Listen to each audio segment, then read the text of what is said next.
So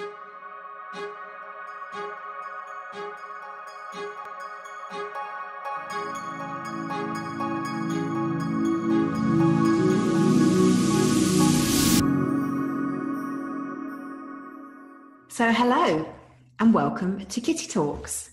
And today I have got with me the fantastic Nicholas Haines. Hi, Nick. Oh, hi, Kitty. Thank you so much for having me on this show. I love it. Yeah, fantastic, Nick. Nick is a British entrepreneur. He's an international speaker and he is a teacher in Chinese energetics. You describe yourself as the vitality architect and someone that helps other people design and build their ideal lives based on their energy type. So for the last 35 years, Nick has been working with Chinese energetics to help people who are stuck and businesses that are stuck, basically so they can create something extraordinary. So thank you, Nick. I'm so excited to have you here today. Oh, me too, Kitty. Me too. Yeah. So I would love to find out a bit more about you. Obviously, you and I have known each other for the last 4 years. Mm-hmm. So I'm very happy about that. And obviously, I've got to know you. But I'd love for our listeners to understand a bit more about you. Your purpose in the world, which I thought was beautiful. You have a vision to create more compassion, understanding, and unity in the world. Yeah. How'd you do that, Nick? Well, I think it's interesting. We've talked about purpose quite a lot in different areas. And I think what you're describing there is my core purpose, the thing that sits underneath everything. And that purpose is something I've always done all my life, whether I was in a playground or whether I was in my family as trying to stop my brothers and sisters arguing. It was all about trying to be more compassionate, creating more understanding and having more unity. But as I've got older, I've kind of tried to take that to bigger and bigger places. So yeah, this is kind of how I tend to show up. I want things to work. I want people to be understanding, to be kind to each other and to be more unified.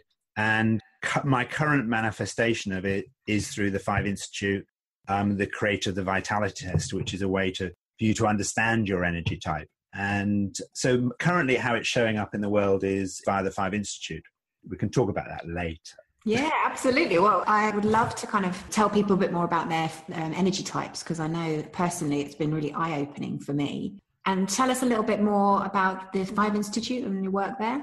Yeah, so the 5 Institute is an organization. What sits at the center of it is the 5 energies as understood by the ancient Chinese. And we're a kind of educational organization. We help individuals, we help businesses. And it's all about how we can be our most brilliant, how we can be the best version of ourselves, and how we can either understand or deal with the kind of the challenges that can pop up in our lives.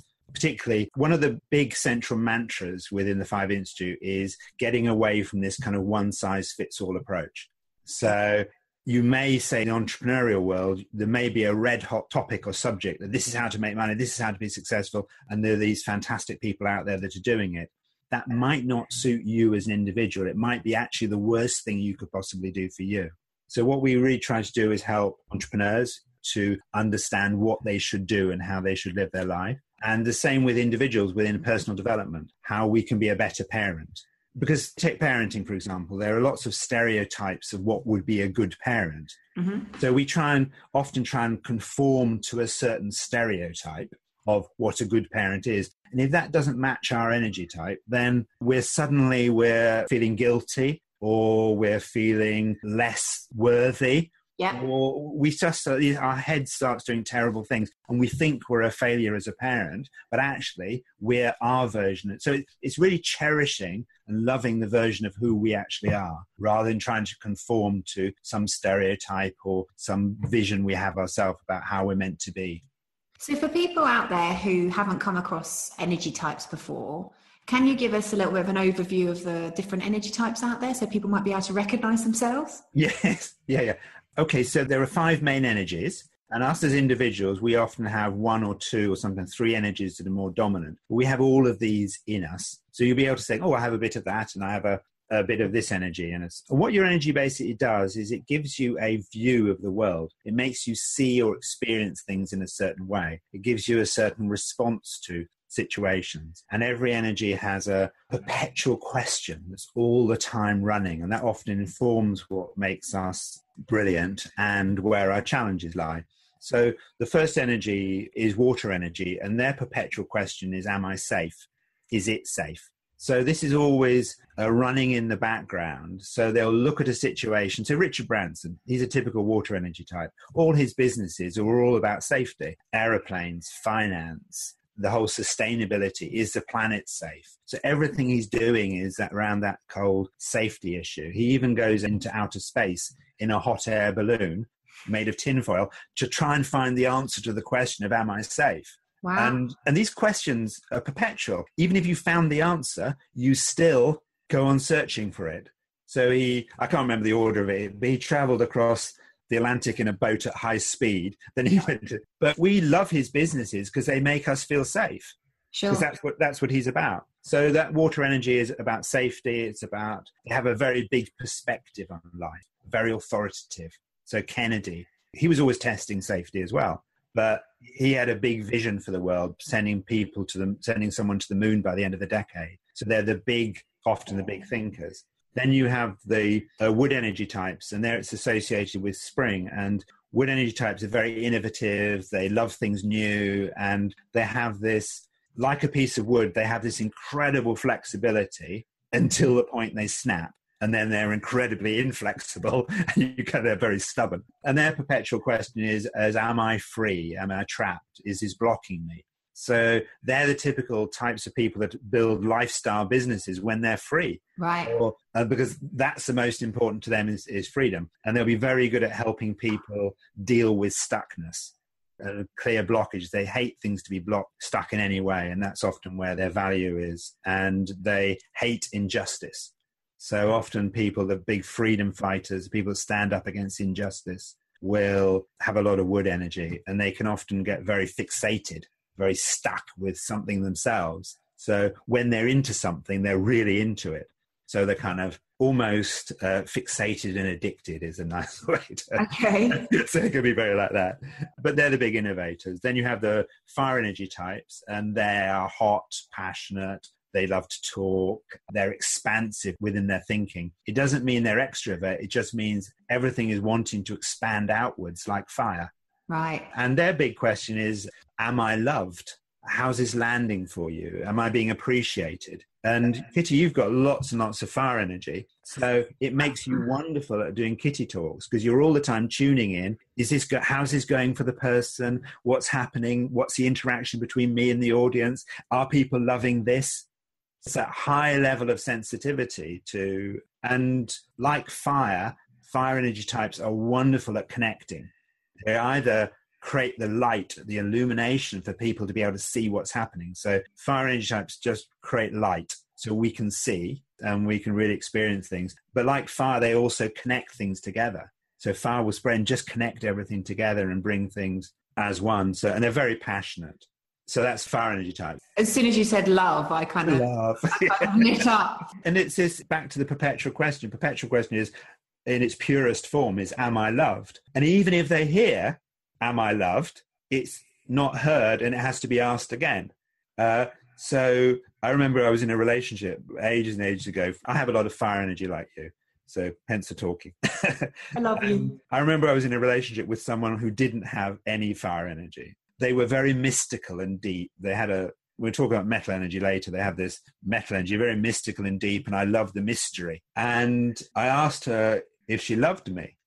And she said, I think I told you last week I loved you. I'm not going to tell you again. And why would I need to tell you again? That just because you told me last week, it didn't mean it had stuck. So it's our challenge and our gift. So all of this just becomes fascinating because not only does it help you in business, it helps you in relationships. Like you said, you get two fire energies together, fantastic. But if you get two mismatches. Yeah. And then you've got the earth energy types, and their perpetual question is, am I understood and do I understand? So they're always looking to make sure they understand what's going on and can get very stressed if they're in a new situation and they don't understand what's going on. Or if they don't feel understood, they'll really work hard to try and make sure that they're actually understood. And you'll often find them in the world of counseling, coaching, or caring, or teachers, or communicators. They also have this incredible ability to bring things together. Different things that wouldn't normally fit together, they will put them together. So Elon Musk in Tesla, he has his ability to put together the motor industry and the electronic industry and the computer industry and the aerospace industry and create a completely different concept of what a car should be. So earth types have this very caring, nurturing side to them, but they're also very good at bringing things and people together. And then the final energy is metal energy. And every energy has a season to it. And the season of autumn, which is related to the metal energy, is a real giveaway, because that's when things disconnect, when things end, and when things finish. And the metal energy perpetual question is, what's missing? What isn't there? What still needs to be done? Like autumn, they have an incredible ability to be detached and to be distant. So the actor like Johnny Depp, he's a typical metal energy type, as Kate Moss is, and we see a lot of the models. And they have this perpetual distance, their gift, their ability to step outside and see what needs to be done in the simplest, most efficient, cleanest way. And they love numbers. That's a way to work out what's missing and what's there and what isn't there. So they're measuring things all the time. So this girl I went out with, she had a lot of metal energy. And I loved her because I thought she was incredibly deep and mystical, and I couldn't connect with her because there was this distance between her and the world. Right. Wow, she's really, really deep. And I was searching for deep relationship. When I was about 15, I thought, I want to have this deep relationship with this wonderful mystical person. She was actually very dim and dull and boring, to be honest. But that was not what you saw. But I just saw this mysticism, and I absolutely adored it. Absolutely adored it. But she wasn't ever going to tell me she loved me. No. So long term, that wouldn't have worked, would it? Because of your... No, I would have been forever. One of my big dominant energies is earth energy. So I'm always trying to work out things. Right. And deal with. So I love the perpetual trying to work her out. Right. But if people want to work out their energy type, because I know you've given it the vitality test to the world. It's open source, isn't it? Yep. So people can go and go onto is it vitalitytest.co? Yeah. You just go to thevitalitytest.com. Yep. And that will take you there. And you can take the vitality test. It'll tell you your energy type. It'll give you a report. And then we'll give you other information and different ways to support you. Because once you can understand your energy type, then everything just starts to get so much clearer. Yes. Relationships alter. You start to perceive yourself in a different way. You recognize where you're valuable, where your challenges are. It just opens up a completely new world to how we relate to ourselves and how we relate to other people and how we show up in the world. Yeah. And for our listeners out there, looking to follow their passion and purpose, if they can understand their energy type, then obviously it's going to, like you said, it's going to give them a deeper understanding of what they should be doing and what's in alignment with them. Yeah. And even with the understanding about what actually is purpose and what is passion, just when we understand it from our energy state, then we get a far deeper understanding about what our core purpose is and why we sometimes think we haven't actually found our purpose when we actually have. Yeah. So what advice would you give to people out there who are listening, who looking into that question, what is my passion and what is my purpose? Yeah. The big advice I'd say is we have a very novel course called Find Your Purpose. But one of the things that it starts out with, it really starts exploring myths about purpose. And I think that's the bit where people start to have problems. So just picking a myth about purpose, that purpose will make you fearless. You'll be braver. You'll be more courageous once you are following your purpose, or you'll have more energy or more vitality. You'll feel more alive. That may or may not be true. It depends on your energy type. So some people find their purpose, but don't get this result of feeling fearless. So they think, well, perhaps I haven't found my purpose because I still feel afraid. But that's their energy type. It's that water energy of looking for what's safe and am I safe? They've still got their fear. So my big thing about purpose is don't buy into all the stereotypes, all the kind of myths about purpose, that it'll give you energy, it'll make you fearless. It has to be big. This idea that purpose has to be massive and something incredibly expansive. That's true for some energy types, fire energy types particularly. They want to have massive, big, expanding purposes. But for someone, their purpose could be to love themselves, to be understanding of themselves, to empower other people. And it could just be that they do that for their kids. They don't have to take it out and expand that onto a world level. It can just be in their environment. Okay. And the other thing I think that's really important about purpose, and you mentioned mine, which is about bringing compassion, understanding, and unity. That's my core, what sits at the core of me. But I have lots of expressions of that. And we can sometimes get confused and we can think that our expression is our purpose. So you think, oh, my purpose is to help women entrepreneurs to have more freedom. That's actually an expression of a core rather than your actual purpose. Okay. Because this is where we get confused this is where passion comes in and we get confused. So if you do it, this is an example where we see this time and time again. So say a woman is starting out in business. They say, my purpose is to help single women live the life of their dreams, or my purpose is to help everyone find the person to love. Yeah. They say, that's my purpose. Then when they find love and they have a child, they say, well, my purpose is to help young parents to have more freedom, to do the work they love and have more freedom. And then when their kids become teenagers and become disruptive, their purpose becomes to help parents deal with disruptive teenagers. And then when their kids live home, their purpose is to help women through transition, dealing with loss of their children. Yeah. And then when they hit retirement, it's kind of how to live a life of... So what they think is their purpose is actually their passion.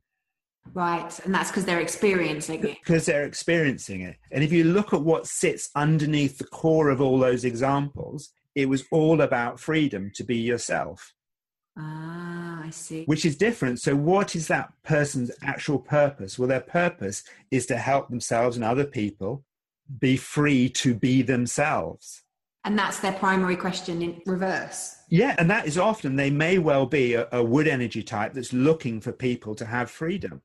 Wow. There were lots of expressions of it. So we can get wrapped up that we think, oh, my purpose is this, and we name the expression.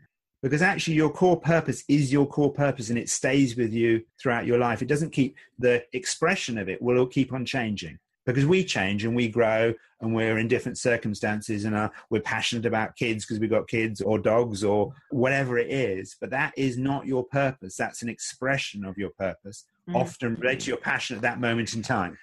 Does that make sense? Yeah. And so if people want to understand a bit more about this, because obviously it's quite a kind of complex subject, there's a passion and purpose course. There's a course called Find Your Purpose. And it's a course that I've done with Matthew Newnham, who's my business partner. He's very knowledgeable in this area. And we've put my 35 years, his 35 years together, and we've really dug deep into this subject. And I believe it is different than any other course out there. It digs deeper into this subject and it breaks apart. And it really helps you find your purpose based on your energy type and who you are. And so we do this differentiation between core and expression. We have all the myths that confuse people, and then a step-by-step process that helps you find your core purpose and the expression of it. And it's done in a series of videos. And, you know, we could probably put a link below for this interview for it. It's called Find Your Purpose, a very novel name for the course. That's great. Yeah. Find your purpose. So one of the things we like to do on Kitty Talks with our guests is talk to them about how they found their purpose, their story. Okay. I think listening to other people describe how they came across what it is they're here to do on the planet helps others. Yes. So I'd love to understand a bit more, Nick, like you didn't just fall into what you're doing. How did the universe take you to what you're doing now? Yeah, well, actually, I think I did fall into it, but I think there are a few kind of pivotal moments that you look back on your life, you can say, okay, well, which moments formed me? Yes. And I think one of the kind of big forming moments, I was 5 years old. There were a family of five of us, 5 kids. I was 5 years old. And my mother had a very serious breakdown, a kind of psychotic breakdown. She was hospitalized very quickly. And us 5 kids, we were farmed around to different families and fostered around. At 5, I think it's an interesting age to suddenly be dropped into a different family. And what's interesting is, even at that age, I was already expressing my energy type. So my energy type was trying to understand what had gone on. So my understanding of what went on was that I wasn't wanted and I wasn't valuable. So I was just put around to different places. So I developed at that stage a very, very low sense of self-worth at that particular stage, thinking I wasn't valuable. No one loved you. But so that was a very formation of a lot of work I started to do later, which was trying to help people understand why they are valuable, why they're okay, to help build their self-esteem. So that started to arrive at that stage. I also had to develop an ability to fit in very quickly, to understand what was going on and to fit in. So the unity became very important for me at that particular stage. Then things were kind of, my family eventually got back together again. But that pivotal time of when I was being fostered around, I started to hone and get the ability to fit in very quickly or to work out what's going on. And I had a tremendous need to try and understand what's going on. And through my teens, I really struggled with anxiety, had lots and lots of panic attacks, very hypervigilant. I was all the time looking at everything very, very wound up and very, very tense. And 13, my mother got me to do transcendental meditation, and that really helped.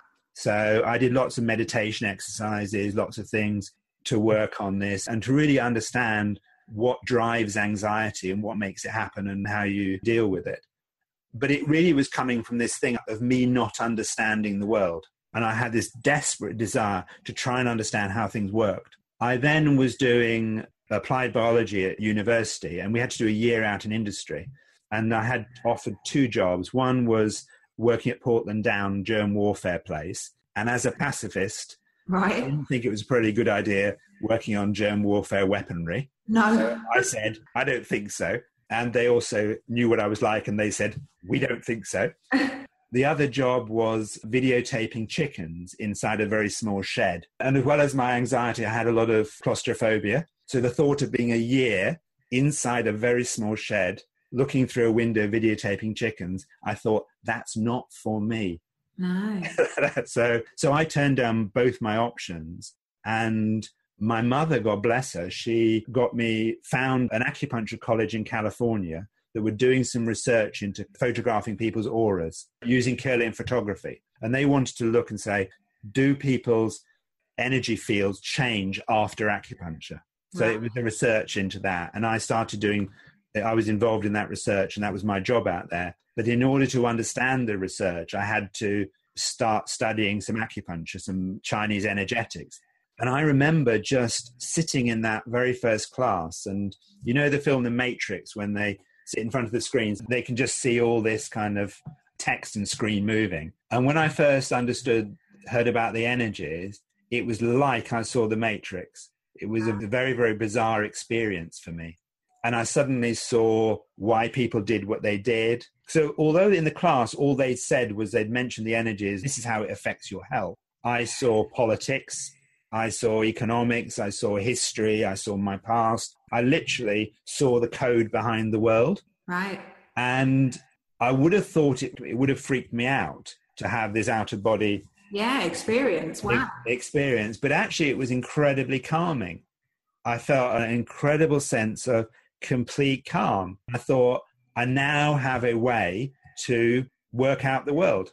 I now have a way to, whatever happens, I can understand what's going on just by applying and looking at the energy that's beyond it. And do you go on then to use that to cure your anxiety? Yeah, I mean, my anxiety to a large extent just stopped as a result. As an earth energy type, I have to understand. So once I understood, I kind of felt much calmer naturally. Right. And I had all these other things that I did. So yeah, my anxiety, it virtually disappeared. Yeah, to the extent when I was coming back from Los Angeles one time, I used to fly. I didn't have a work permit or a study permit, so I had to keep on flying in and out of America every few months. Right. And one time I was flying out of Los Angeles and the plane caught fire, and it was all smoke and all this sort of business. And everyone around me was panicking, and someone had a heart attack. The person next door but one wet themselves. It was a pretty intense experience. That's horrific. Yeah, and I was really, really calm, and I was reading a book. And I was just starting reading the book, and the lady next door to me, she shouted, she's saying, "What's wrong with you? We're going to die. What's wrong with you?" And she was really freaking out, thinking that I had done it or something. The plane was on fire? Yeah, it was smoke inside, and we'd gone out to sea to dump fuel, because when you take off, obviously the plane is full of fuel. Yeah. It has too much fuel in order to land. So we had smoke inside the fuselage, and we were flying out to the ocean to dump fuel. So we had about 20 minutes with lots of drama and people shouting and screaming about dying. And why were you so calm? Well, that's what she said. Why were you so calm? Well, first, it was never as bad as my proper anxiety. It was always worse than any reality. And my view was, I was reading a book, and I said to her, look, I'm reading this book, and it's a really good book. I kind of want to know what's going to happen in the end. So I want to read it, find out what happens. If I'm going to die, at least I'll know what happens at the end of the thing. If I'm not going to die, then I haven't wasted my time panicking. Either way around, it's going to be fine. I'm either going to die or I'm not going to die. But you wanted to find out what was happening in the book. But my rationale was I wanted to find out. But you know what? Someone else was in charge of the plane. It was nothing to do with me. I was either going to die or not. Wow. That was it. And if I died, then I died. And I would then find out whether or not there was anything afterwards. And if there wasn't anything afterwards, then I wasted my time reading the book, but that was fine. So it was, again, it gave me the ability to have a perspective above what's actually really going on. And do you think it was a shift in consciousness that happened, or what was I certainly think understanding the energetic nature of things was a shift in consciousness. Yeah. And the ability just to see things from outside, from where they were. So I then did that training as an acupuncturist. I then went and worked in a hospital in China. I set up a complementary health center, set up a big acupuncture college, which is now co-founded an acupuncture college, which is now one of the biggest in Europe. And I still chair the board of directors, and we train hundreds of acupuncturists. And I practiced for 35 years as an acupuncturist. Very, very happy. Well, I remember you had a 2-year waiting list to see you at one point. Yeah. Went from anything, it was always 6 months, and you would regularly go up to 2 years as a waiting list to see me. And I was very, very, loved it. I was really happy. And what made you shift out of that to what you're doing today? Yeah, it's again a kind of shift in consciousness. I was very, very happy, but I was starting to get niggles that there was actually something beyond that I should be doing. I remember at quiet moments driving to work, thinking actually, a thought would pop into my head that there's something more. And I would think, but actually, I really like my life. I earn very good money. I had wonderful holidays. My kids were a lovely family. My house was beautiful. I loved treating people. I had an absolutely perfect existence. And I didn't possibly think there was anything more beyond that. And I went on holiday to France with my family. And the first day, which actually was my birthday, my father's house, it had a massive, big French barn, massive oak barn. And at the top of the barn, we used to store boats for the lakes. I said to the kids, I'm going to get one of the boats down and we'll go down to the lake. So I put this very tall ladder up against the side of the barn to get down the boats. And my brother said, oh, let me hold the ladder for you? And I said, no, I'll be absolutely fine. Mistake number one. And this is typical of my high level of wanting independence. So mistake number one, I said, no, I'll be absolutely fine. So I get this boat, I'm jiggling it down, I tug, the ladder slips away. I'm falling far enough to know that and have time to turn myself over because I was falling backwards.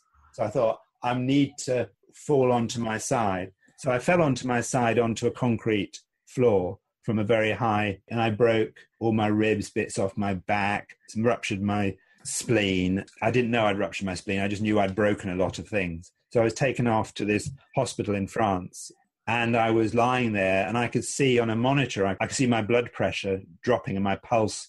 And my wife said to the nurse, is it all right? His pulse is getting very slow. And they said, oh, it's just the morphine. And I could see it literally going to 40, then down to 30. And I could see my pulse going slow, and it went down to kind of 20, 23, and my blood pressure was getting lower and lower.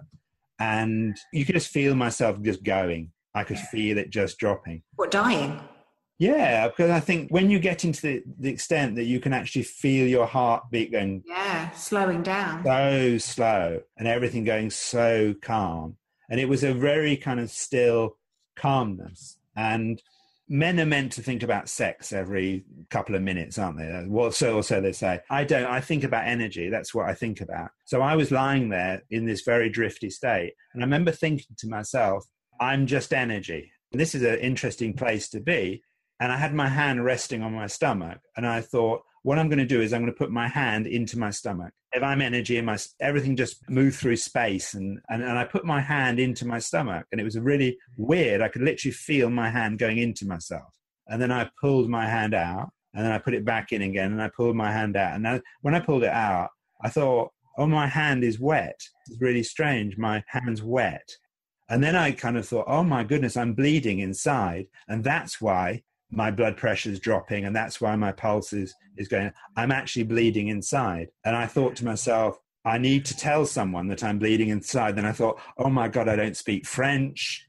I think I might be unconscious. Oh, I can't. It was a very weird experience. And I then thought, well, it doesn't matter I can't speak French, because I could just put a thought into anybody's head. Do you think this was the morphine, or do you think this was because you were slipping over to the other side? Or? I don't know. I suspect it was a mixture, but it was a tangible sense that we are energy and matter is nothing but energy. Everything is all one. Everything is energy. Yeah. And I thought, if everything is energy, then all I do is I put a thought into someone's head that this is what's going on. So, okay, I'm going to do that. And the moment I did that, my wife leaned over and she said, they've just told me that they think that you're bleeding inside. Wow. And I thought, yes, I know. I've just told them that. I know that. I know that. I've just told you that. Help me. God, how cool is that? That's amazing.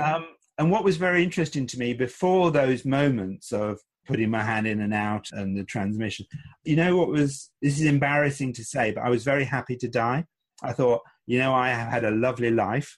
I think it's not good for my wife. It's really bad for my children. It's not good for them. But on a personal level, wow, I'm cool with this. I'm very happy to go at this point. I feel I've done my bit. Then when I had that in-out business and the transmission and got another experience of energy at a completely different level than I had in America, I suddenly thought, you know what? I'm going to do something different with this. I'm going to try and take this, however weird it is, I'm going to try and take it out and run it into something different. And that's where the kind of 5 Institute came from, the vitality test, etc. To enable you to reach more people? Yeah, the idea, I had a lot of patients, because I was off for about a year and a bit, and I had a lot of patients who sent lovely cards and they were very kind and lovely to me. But I had a big bunch that were very, very angry and cross with me. Wow. And their logic was, you do this work with us, you have a waiting list, which is the way it works. But if you died, everything that you do with everyone would just be gone. There is nothing of you that would have remained. Wow. Everything would have gone at that moment. And I thought, God, that's really, really, really interesting, because everything would have gone. They were absolutely right. There was nothing written down. It was all just in your head. It was all just in my head. So it's really been on a journey to try and externalize it and put it into a format that's actually useful for people. Wow. So that in effect gave you that shift to understand. Yeah. So that really bad accident effectively got you to see that if you left the earth, you wouldn't leave the knowledge and all your work behind you for other people to benefit from. No. And you know what was really, really strange, Kitty, is I remembered when I was, like when you have a lot of time to lie down, I remembered when I was 5, lying in this old house with some family friends in this massive big bed. And I remember thinking very clearly, if I disappeared, because it was all about spacemen, this was in the 60s, so it was all about, I said, if spacemen came to get me and I disappeared, all they would find would be a dent on my pillow. That's all I would be. My mother wouldn't know. And I remember thinking, God, it's so easy just to disappear and just leaving a dent on your pillow. And that's fine. Yeah. But it suddenly wasn't fine for me. Absolutely. It was very, very interesting. Well, they say if you look back on your life, that you can see why the events happened and that everything kind of leads you. And that's quite amazing, because you said you were quite comfortable where you were previously before that accident. Very comfortable. But that accident caused you to shift out and then to do something different, which enabled you then to leave your legacy and leave your work. And shifting out into a very uncomfortable place. I'm afraid that's growth. We all have to do that. Yeah, I know. Wow. And so what advice would you give for people who, maybe they can't see they're on the right path, or the synchronicities are flowing? What advice would you give to people that are kind of on their journeys? Yeah, and I know this is really passé and it's very, very hard to do, but I would just not assume anything is good or anything is bad. It's just trying to just go with what is, and actually what's good might turn out to be, accept what is, I think is a really important one. If you try to design things too tightly, then the universe can sometimes gets to be a bit of a joke. I quite often think that if you're going the wrong direction, sometimes the universe will correct you. Yeah. And actually, like you described there, what on the outside looked really negative, obviously you nearly died. That's pretty bad. But in effect, that led to a higher, different journey. Yeah, in retrospect, I had ignored every single one of those indications, instructions, messages that I should step out from where I was. I had ignored every single one. And it wasn't because I was scared. It wasn't because I was vain or loved having this waiting list. It was to do with I'd committed to these patients of mine that I would be there for them. And if I then went and started doing this, I wouldn't have been there for them.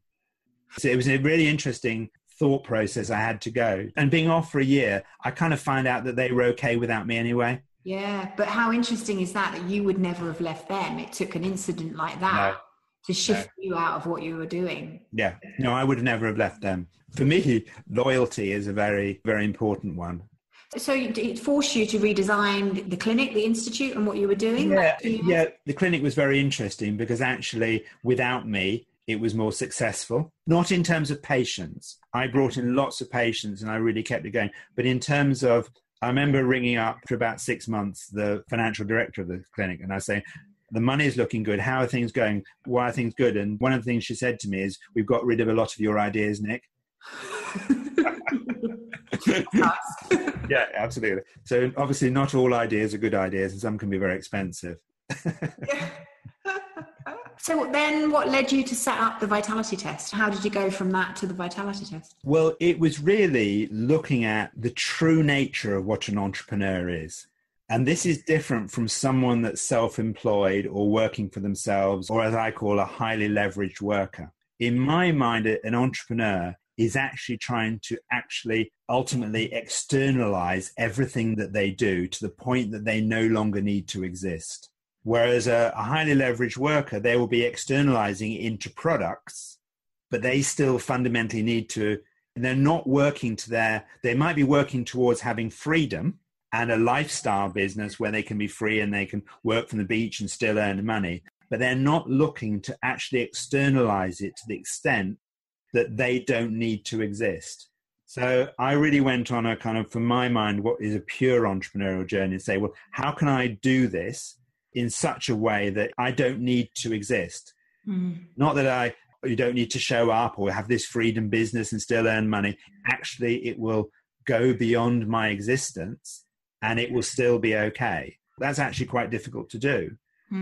It's easy to create products and systems and processes and funnels and that lot, but they all rely on your existence at some point. And at some point they will die and fade away when you do.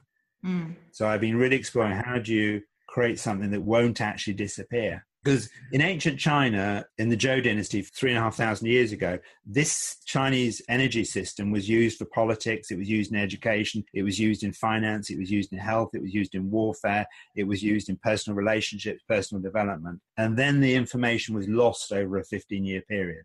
And it was only remained in medicine and a little bit in feng shui and things like that. It sat in medicine. But all the politics, economics, there's a bit of warfare was still there. The rest of it was destroyed and burnt over a 15-year period. So and why was that? It was a shift, a dynasty. You had the Zhou dynasty. It was the first big Chinese dynasty. And it used it, like I say, in education, etc. And then you had a 15-year dynasty that came in, the Qin dynasty, which were highly mechanized war. They invented the crossbow, highly mechanized, and they swept through China. And their system was basically burn and destroy everything that doesn't fit with our philosophy. Goodness. So a lot of Confucius books and all the Taoist It was, they kind of burnt and buried. They buried philosophers and burnt the books. Wow. And we had a massive, but they didn't take the energies out of medicine. And there they were hidden.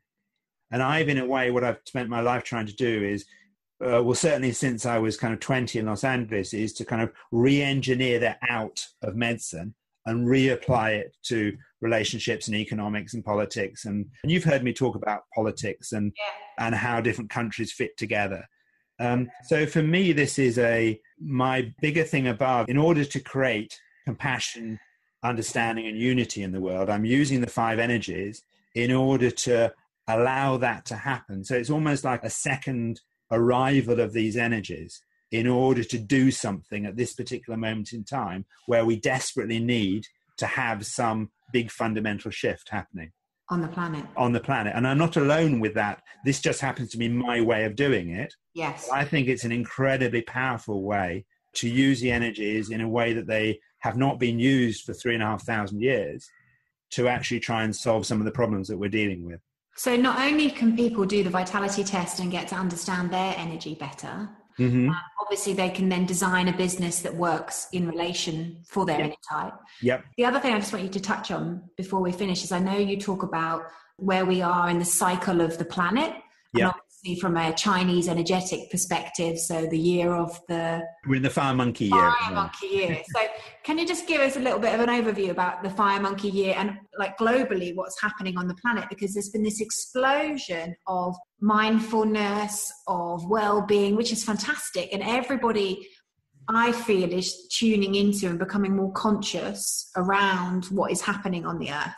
Yeah. So what you basically have is you have energy cycles, long and short energy cycles, and the years going on. So we've got this kind of bigger cycles going on, and that's important to understand in that we've been through the kind of water energy, which is all about monarchy and all about how things were held over time and you inherited.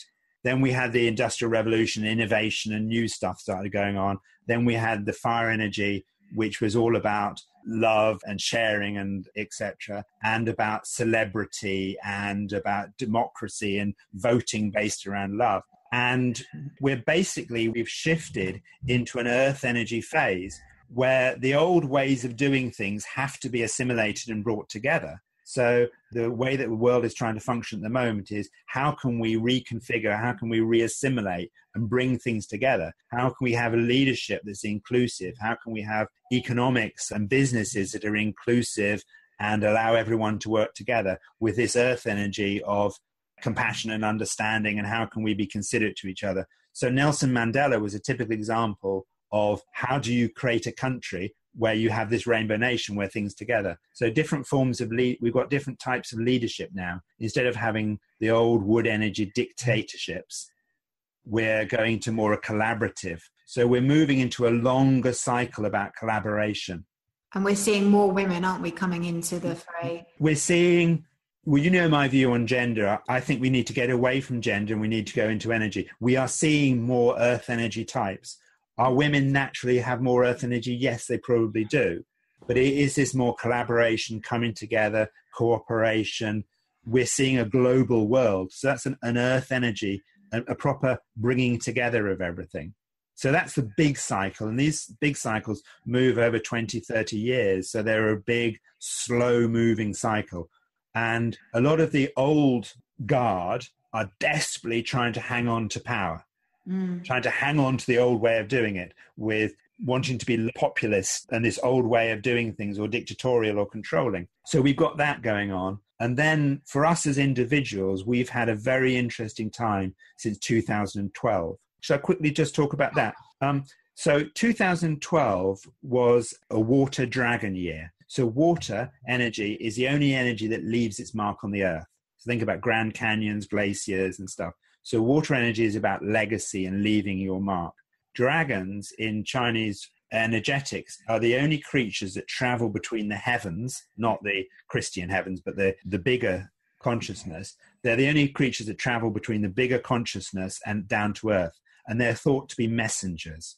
So in 2012, we were given messages from the heavens about what we should do that was about our big legacy. Now, just because you're told something, it doesn't mean you'll actually do it.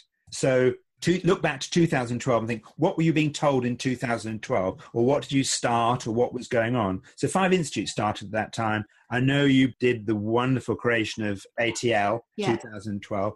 Then the next year, 2013, we had another water year, which was about destiny and our purpose. But this time it was a snake. And the snake has 2 sides to it. One is it has to grow by shedding our skins. So 2013, we had to let go of things. If we didn't let go of things, we had the other side of the snake, which was to be bitten. And a lot of people got a bit of a battering in 2013. And it was, again, you were being reminded to listen to what your big purpose was.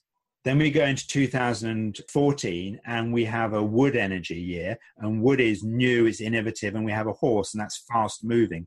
So this was, if you had a plan, 2014, your business, whatever you did, just took off. If you hadn't worked out your plan or you hadn't listened to what was going on, it was a bit of a bucking bronco ride of a year. It was a really tough year. Then we had the wood sheep year, which was about wood, innovative, sheep, about relationships. It was a year when we were meant to form our relationships, when we were meant to bring new community together, when we were meant to bond, to come together, to get an understanding. And again, if you did that, then it set you up for the next year. It doesn't matter if you didn't do 2012 properly. You can always go back to it. You can always go back to 2013. You can always go back to those eras and still reignite your purpose. And then in this fire monkey year, the monkey is fire, so it's fast. And monkeys are tricksters. It's about playing tricks. It's about making things disappear. It's about catching us off guard. So Brexit, that was a typical fire monkey. It happened really quickly. And some people weren't expecting it. No one's expecting it. And it's a trick. And this whole monkey year is really about watching out to not get caught off guard by tricks and ways of doing things. And fire is also about communication. So it's the ability of people to communicate well and share a message. So Donald Trump is doing a good job at his message. The Brexit campaign did a good job at their message, but it was a monkey thing to happen. And it's a certain chaos, but we need to go back to what 2012 was about, which was about a new way of working together. So what advice would you have then for our listeners? So people out there are tuning into their passion and purpose, they're entrepreneurs, they're authors, they're speakers. Around this year, what advice, what can people do? The advice really is to be very, very selective about what you take on and what you say yes to. Pause before you say yes. Look at it from a bigger picture. Just make sure that you're not getting wrapped up with the enthusiasm of what's going on, and just be a bit more mindful, create a bit more stillness. And that allows the fire to be more like a laser beam and less like a bushfire that's rushing all over the place. I would also say go back to 2012 and think, what were the types of messages that you were being given then that might be relevant now? Fantastic. So I'd really think about 2012, but now is the time to try and, in a way, slow things down and try and think about from a very wise wisdom position rather than a monkeying around. There will be tricks happening out there. Nick, that's fantastic. Thank you so much. So we're going to have all the information in the show notes, but just a little recap. If you want to understand more about Nick and his work, you can go to vitalitytest.com. Yeah, or the5institute.com. Or the5institute.com, and there's a free test there, guys. So go and take your test and find out what energy type you are and what your primary question is. Will help you communicate and function in the world at a much deeper level. Nick and I now always tell each other we love each other. We do. Whenever we see each other or whenever we communicate with one another, because we are both fire energies. Yeah, yeah. But Nick, thank you so much. It's been a real pleasure to have you on today. And I'm really proud of the work that you are doing in the world, and you're touching and you're serving loads of people. So I look forward to seeing how that progresses. Oh, absolutely. My pleasure, Kitty. And thank you again for creating that space to have these level of conversations, because very rarely can you go as deep as this into what you've experienced, and hopefully can be helpful for other people. So thank you very much for creating that space. Absolutely. I love you. I love you too. And I love everybody else. Yeah, we love you all, Kitty Talks listeners. Thanks. Okay, bye.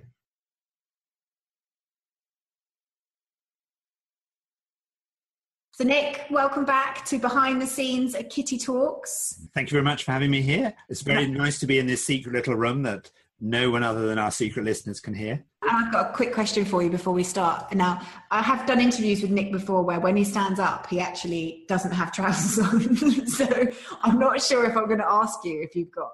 Okay, we won't ask that question. Yeah. Yes, I do, Kitty. Okay, good. Okay. I'm not going to ask you to prove it. So behind the scenes at Kitty Talks, we like to ask the guests some secret success tips for our listeners. So this is our membership only platform, which is where the real juicy detail where you can make you really successful comes from. So Nick, a couple of questions for you. We've all got one thing or a piece of knowledge or something we find out as we go through life we wish we'd known previously. So what is that one piece of information that you know now that you wish you'd known before? Well, the first one would be never to tell you that I do interviews in my pajama bottoms. Yes, mental note to oneself, must keep quiet. Yeah. I think for me, the big thing that I know now that I didn't know is to do with this idea of independence. So as an individual, I always wanted to make sure I was self-sufficient and I was independent. And I was able to always be in charge and not be, in a way, reliant or trapped upon other people. So for me, independence was incredibly important, and freedom. For me, it was really realizing that actually, if you follow that path of independence and freedom, and therefore doing everything yourself, actually, that's the quickest route not to be free. Mm. So it's almost like a kind of cosmic joke. So the typical thing is you think, say with a website, you think to yourself, oh, I need to learn how to do this thing in the website because I don't want to be reliant upon someone else in order to do it. Yeah. Because what happens at 2 a.m. and something suddenly goes wrong, I need to be able to know how to do it. So you learn how to do it. And then you think to yourself, oh, it's going to be quicker just to do this myself than ask someone else. And all of a sudden you've got yourself into a loop of your desire for freedom has actually trapped you in a world of not being free. Yeah. You see what I mean? Yeah, absolutely. Because actually, it probably takes you twice as long and you don't enjoy it. No, you're out of your flow. You're not doing what you do best. But yeah, you're independent and you're not reliant upon anyone else. But ultimately, you're trapped. Kitty, you've been really good with me with this. You're a brilliant role model in how to allow other people to do the things that they do best. And you just do what you do best. But for me, it's been a lifelong lesson. If people go back and they listen to the interview that we did, the reason I fell off the ladder was when my brother said, shall I hold the ladder for you? I said, no, I'll be all right, because I wanted to be independent. And the example in there was lost my spleen, broke my ribs back. Well, it's a bit of a mess. And physically, I spent a long time trying to recover from that accident. But it was all about wanting to be independent. Well, I think it's also how we're taught. We're taught survival of the fittest. We're taught to be competitive.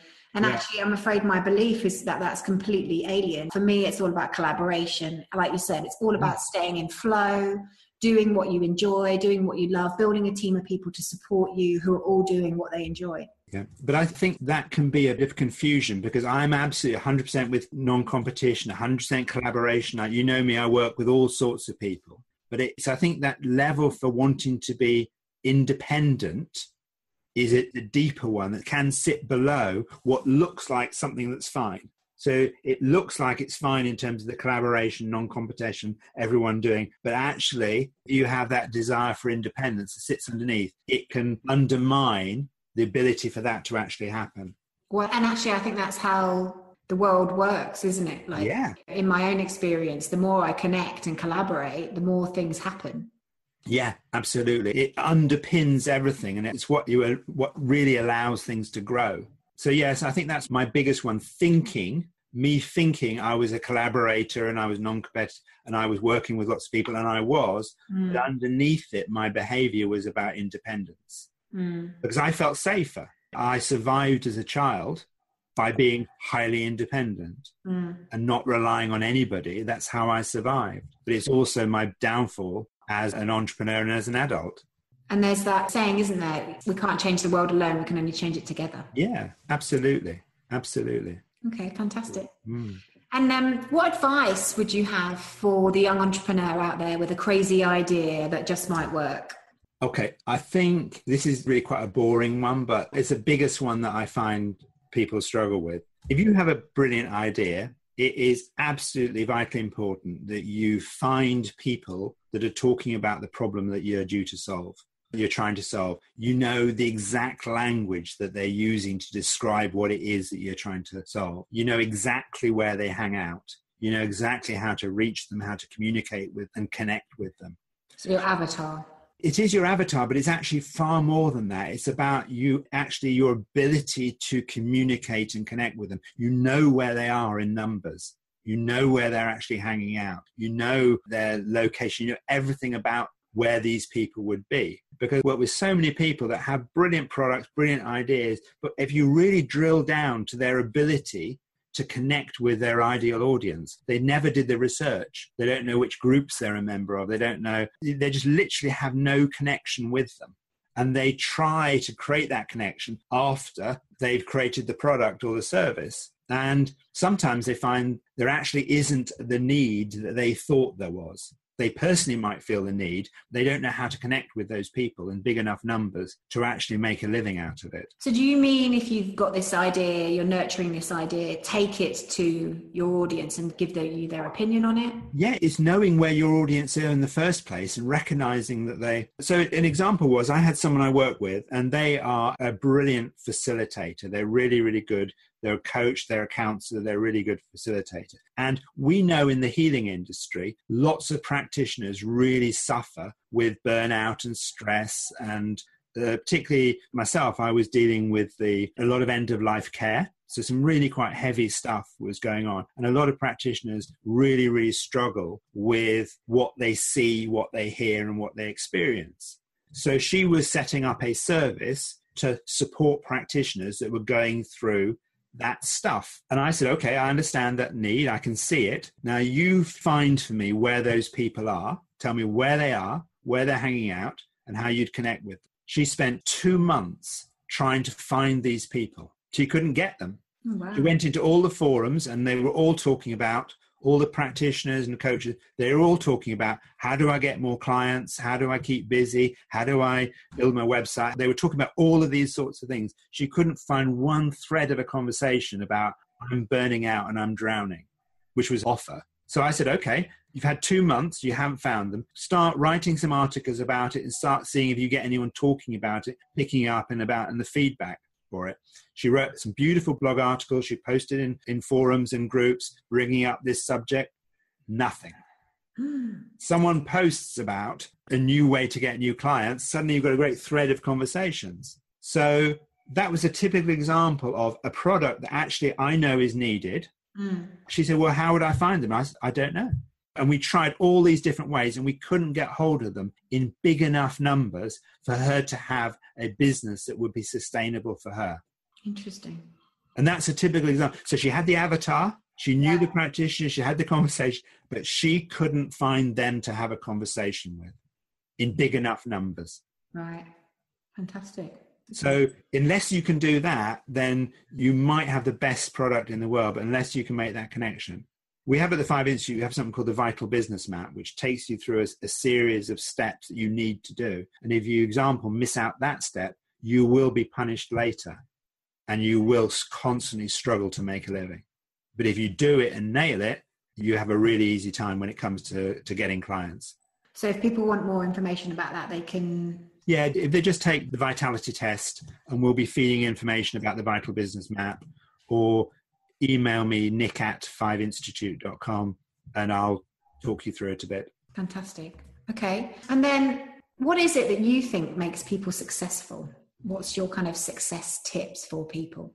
I think it's actually in today's world, and this is different from what used to make people successful, because we're in a different, as we talked about in the previous interview, we're in a different world. So I think what makes people successful now is being highly adaptive, to adapting very quickly, being able to deal with complexity, being able to deal with change, things that happen, the unexpected, and the ability to assimilate and bring things together that wouldn't normally fit together.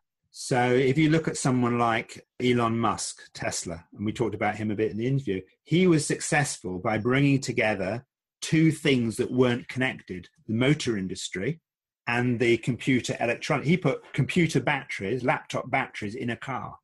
Yeah. He also then put some of the aerospace technology in there as well. So he created something that is actually an assimilation of many different things to create something new.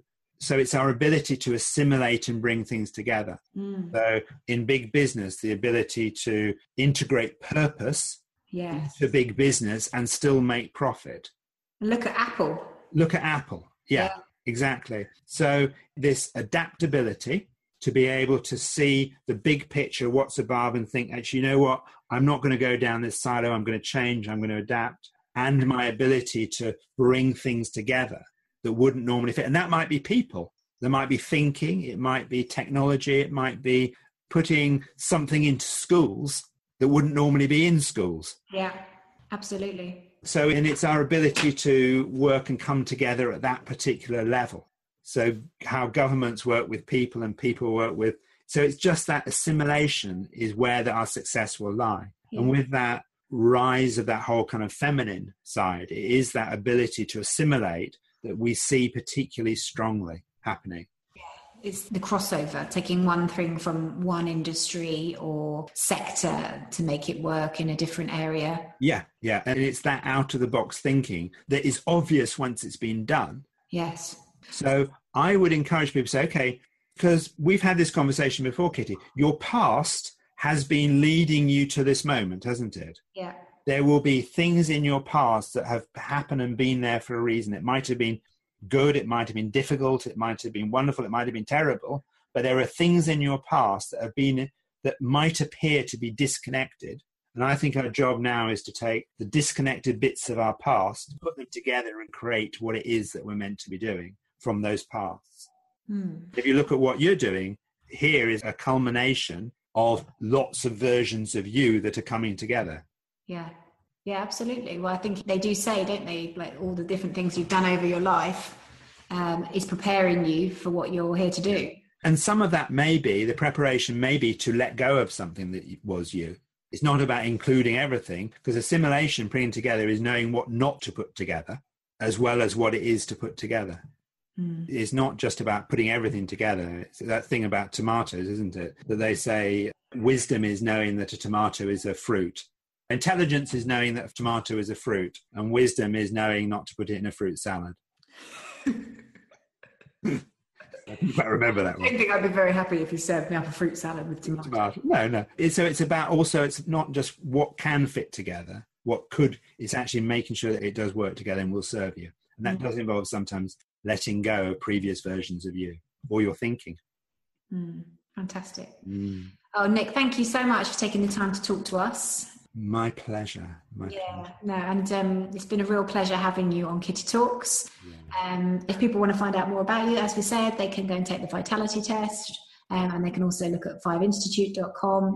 And Nick is very accessible if you want to Facebook him. He's a fantastic guy, and I feel privileged to have you as a friend.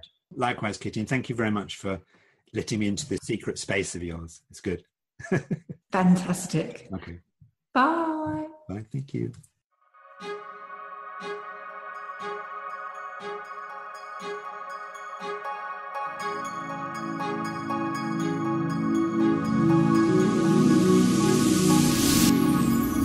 Thank you so much for listening to Kitty Talks. Be sure to head over to our kittytalks.com website and become a member of our exclusive club, and you'll get free interviews and access to our private Facebook group, exclusive webinars and secret success interviews. See you there.